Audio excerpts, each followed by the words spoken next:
नमस्कार, मेरा नाम है आशीष पी मिश्रा और सनातन संस्कृति भारत पॉडकास्ट में आप सभी का बहुत बहुत स्वागत है। हम एक श्रृंखला लेकर के आए हैं जिसमें सरल भगवद गीता अर्थ पर चर्चा कर रहे हैं। अब तक हमारे 7 अध्याय पूरे हो चुके हैं।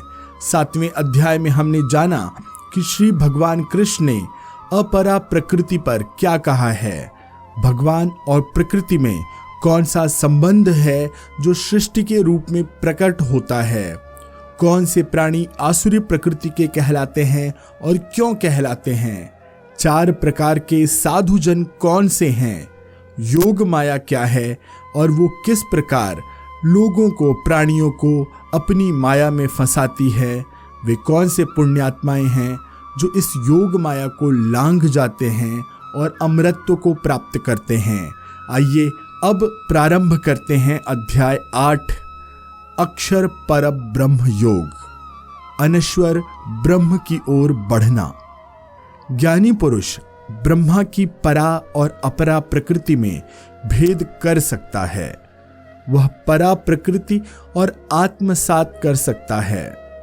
ज्ञानी स्वेच्छा से ब्रह्म की अपरा यानी कि जड़ प्रकृति में विचरण कर सकता है। वह बाहरी जगत के साथ कोई भी गलत और अनैतिक संपर्क नहीं बनाता, इसलिए ज्ञानी कभी कष्ट नहीं भोगता।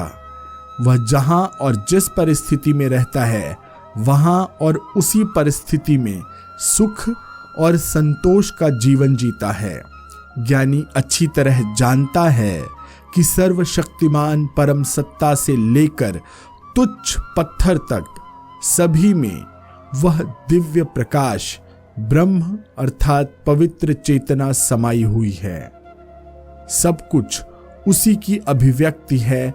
सांसारिक पीड़ाओं से अंतिम रूप से मुक्त होने वाली बुद्धि पवित्र और उदात्त होती है और तभी प्राणी अपने मन को आत्मचिंतन में रमा सकता है। इस प्रकार की मुक्ति इंद्रिय निग्रह से ही संभव है।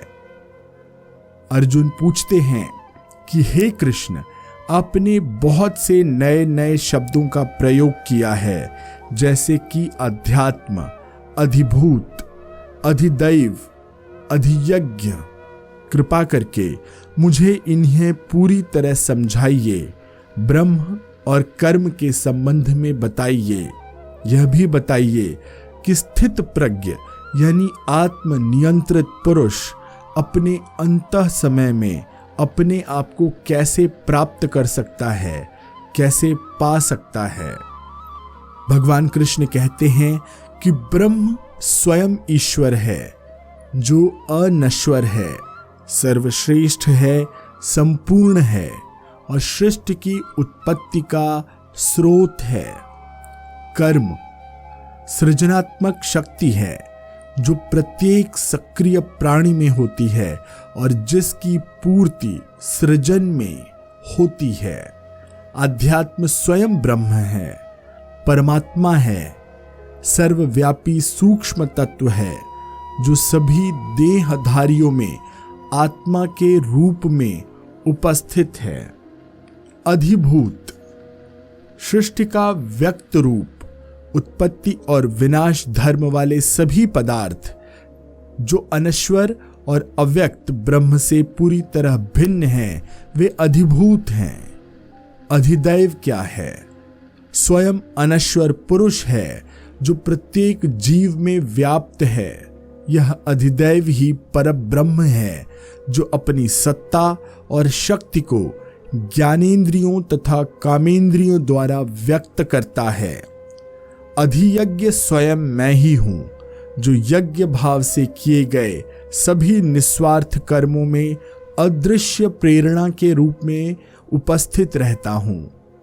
हे अर्जुन, मेरे इन विभिन्न रूपों को जो मुझे व्यक्त करने के लिए अपनाए जाते हैं सुनकर तुम उलझन में मत पड़ जाना, क्योंकि सार रूप में ये सब एक ही हैं।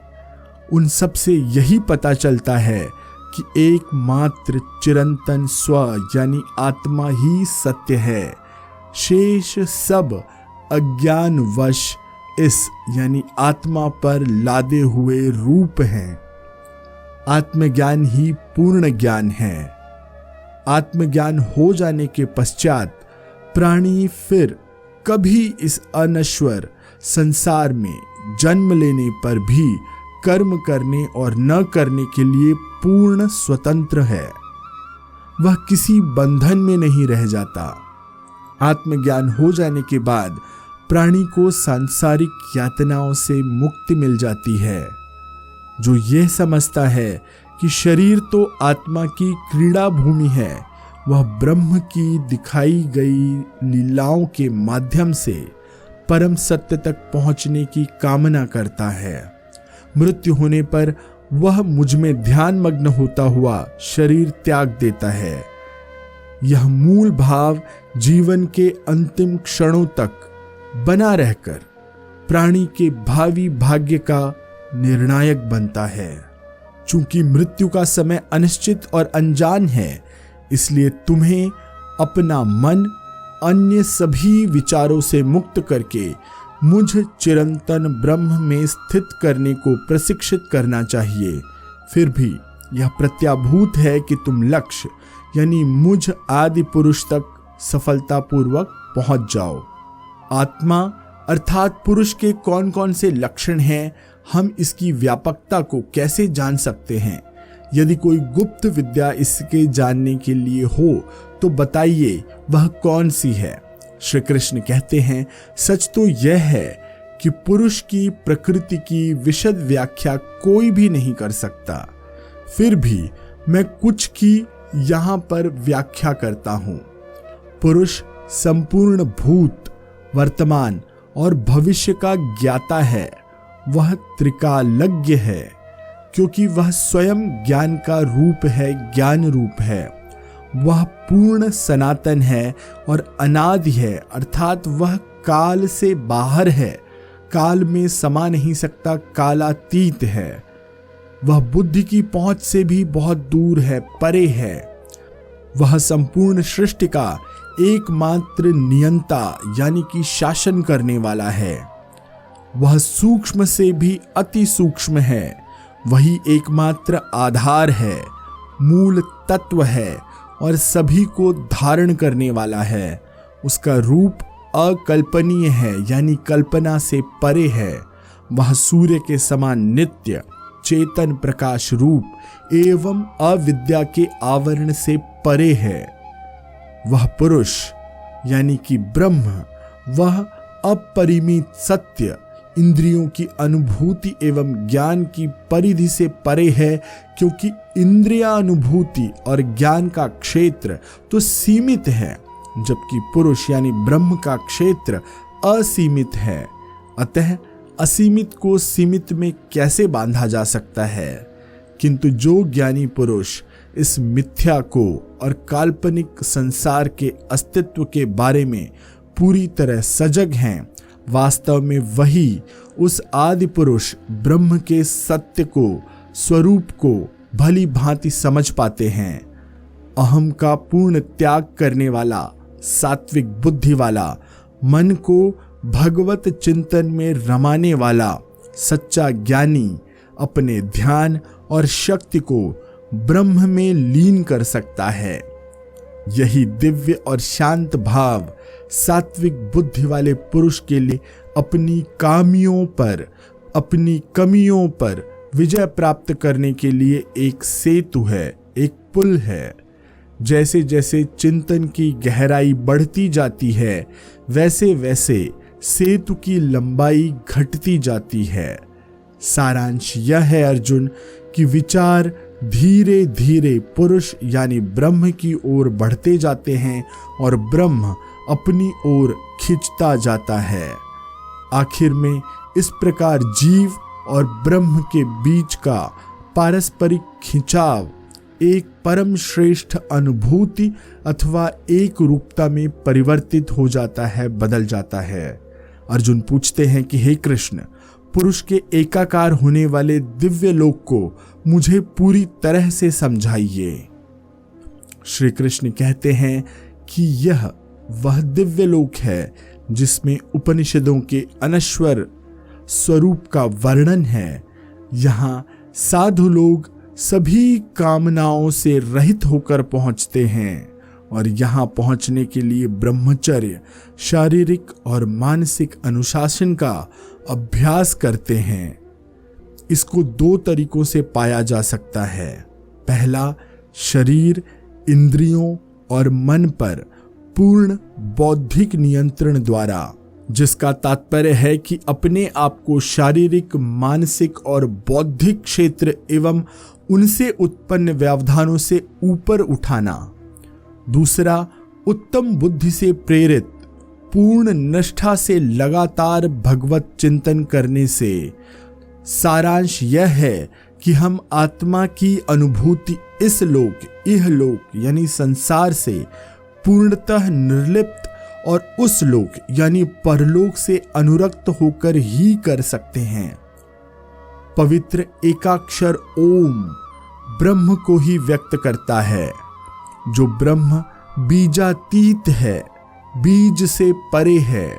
जो प्राणी ओम की महत्ता पूरी तरह जानते हुए एकाग्र चित्त होकर इसका ध्यान करता है, वह उस दिव्य लोक के आनंद को भोगता है जिसमें सत्य, शांति और संतोष का साम्राज्य है। यह उन्हीं योगियों को सुलभ है जो ब्रह्म चिंतन में अडिग बने रहते हैं।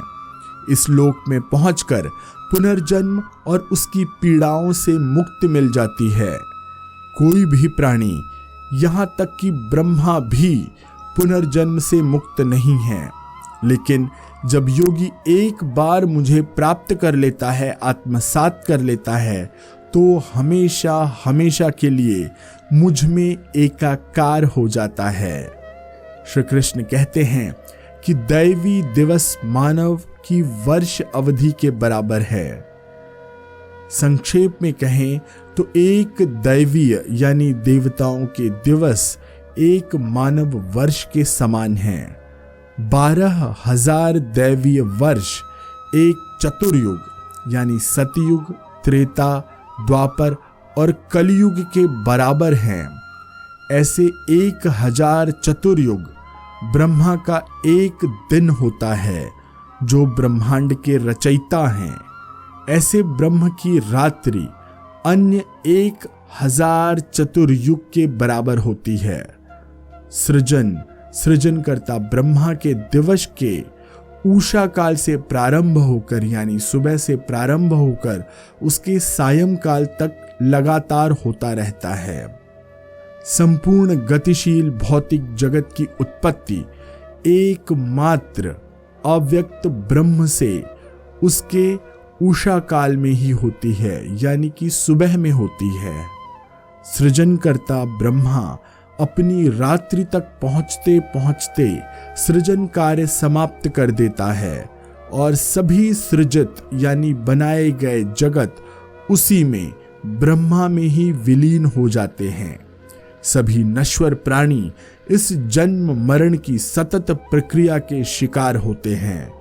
इस व्यक्त और अव्यक्त प्रक्रिया, नश्वर और अनश्वर क्रिया से परे तथा इसमें सतत प्रवाहित होने वाला जो एकमात्र तत्व है वह है चिरंतन सत्य।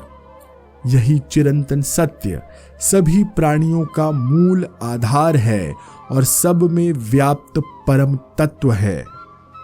यही आत्मलोक है, यही आदि पुरुष है और यही सब प्राणियों के जीवन की परम गति है।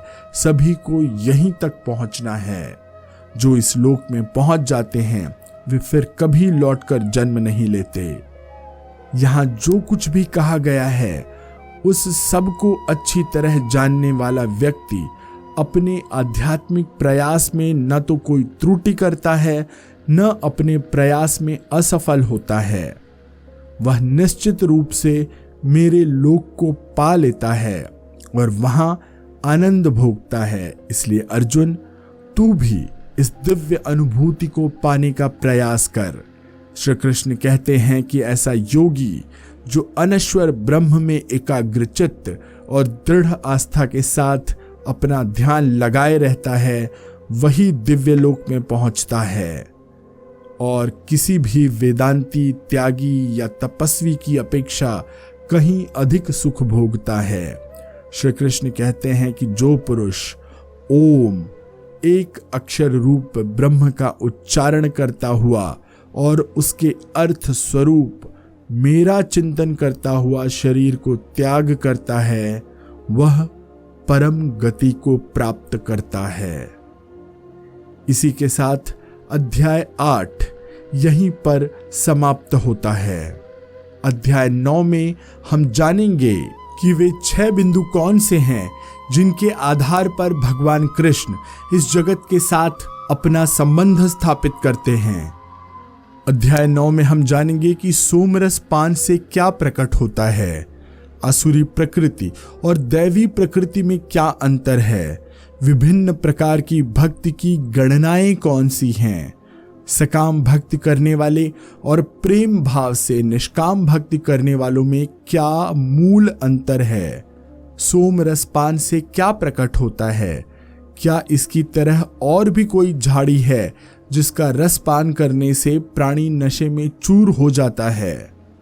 अध्याय 9 में हम जानेंगे कि क्या स्त्रियां वैश्य और शूद्र इतने नीचे हैं कि भगवान उनको अपवाद प्राणी समझते हैं। अध्याय 9 में हम जानेंगे कि जब भगवान श्री कृष्ण कहते हैं कि तुम मेरे सहित मुझे पा सकोगे तो इसका क्या तात्पर्य है और कैसे यह आनंद स्वर्ग से अधिक है। आज का यह अंक आपको कैसा लगा मुझे जरूर बताइएगा। पिछले 8 अध्यायों पर आपकी जो प्रतिक्रियाएं मिली उससे मैं गदगद और आभारी हूं। आशा है आप इस पॉडकास्ट को जिस भी प्लेटफॉर्म पर सुन रहे या देख रहे हैं वहां इसे लाइक, शेयर और सब्सक्राइब जरूर करेंगे। हमारे इस पॉडकास्ट को अपने मित्रों, परिचितों और परिवार तक अवश्य भेजिए। अब मैं आशीष पी मिश्रा आपसे आज्ञा लेता हूं। धन्यवाद, नमस्कार, जय श्री कृष्ण।